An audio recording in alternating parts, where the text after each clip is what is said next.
Nangyari dyan, ito, di ba makikita mo, parang may pako siya dito. Yan, di ba yun, ay ano, tapos yung ilalim nito, wala. Pag tinusok mo yan, aangat yung pinaka ano.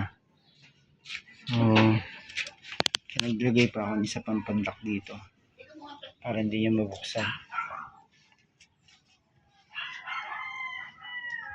Ayan. Grabe yung nangyari sa akin dito. Kaya ingat ako.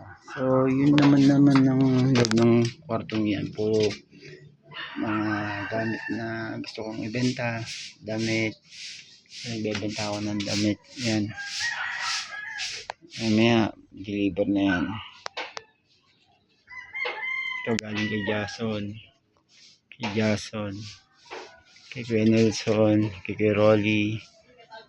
Kay Ambet. Yung iba dito, bili ko sa Hukay. Yung kay tatay. Ayan, kapitbahay namin sa Lucena. Yung sa computer shop, saan ako ay nakikituloy lang. So that's it.